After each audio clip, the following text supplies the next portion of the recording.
Welcome to My South Africa. Here we talk about all things related to business and entrepreneurship using examples and illustrations that are easy to follow. Starting and running a successful business requires a lot of money. However, not all businesses require hundreds or thousands to start.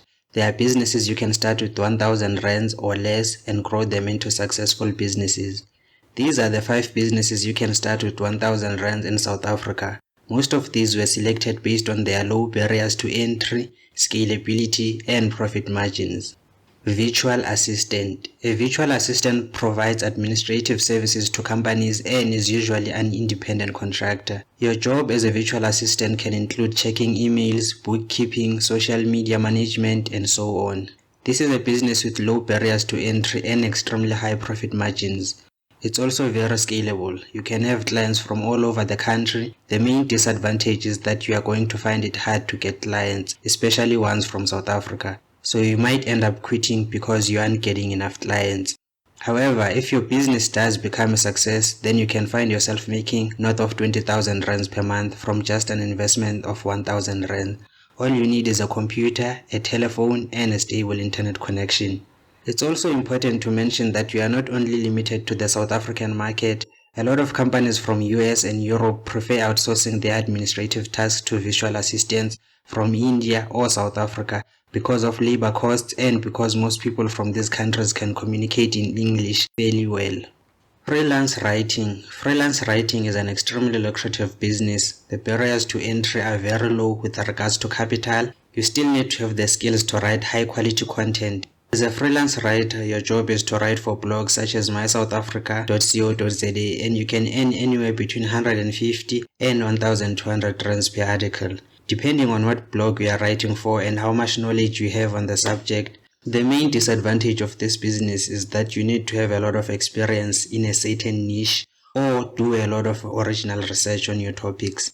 Getting clients is not that difficult and you can get a client from day one of starting this business. However, if you don't produce quality content, then your client will replace you with someone more competent. Dropshipping e-commerce business. Dropshipping is a very great way to start an e-commerce business or enter the e-commerce space in general. You get to set up an online store and sell things that you don't even have in stock. This is why some online shops that are located in South Africa will take over 15 days to deliver the product to you, and in some cases over a month or months. That's because they are selling things they don't have. As soon as you buy an item, they go and order it from their supplier, mainly from China, then resell it to you at a profit. All they do is change the packaging.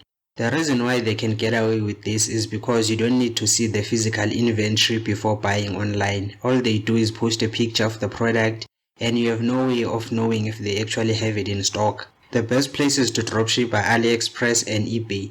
Amazon also offers a dropshipping program, but the margins are usually even lower.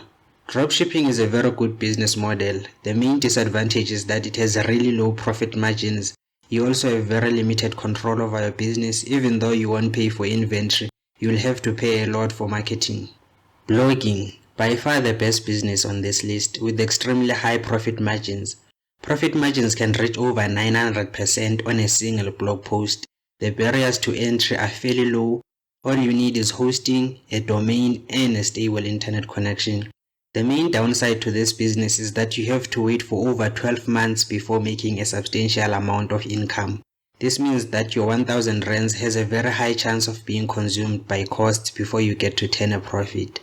Another downside is that there is so much to learn and most successful bloggers won't tell you exactly what you have to do to make this business a success. That would just be inviting unnecessary competition. However, revenue from a blog is virtually limitless and it's a business worth mentioning nonetheless.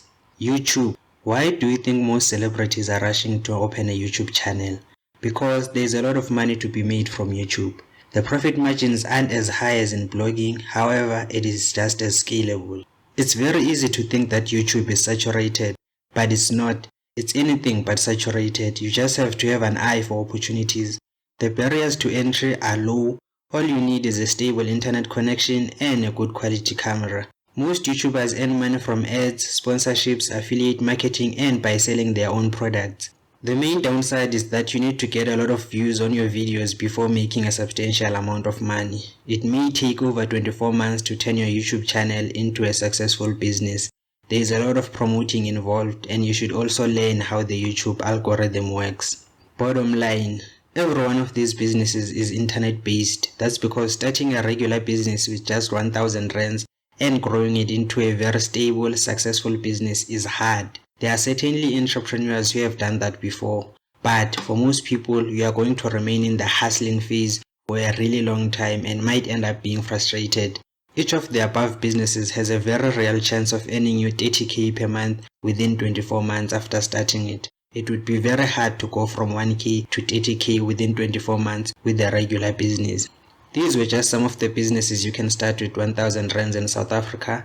Other businesses include selling sweets, muffins, hot dogs, and so on. Do you have any thoughts or questions? Comment below.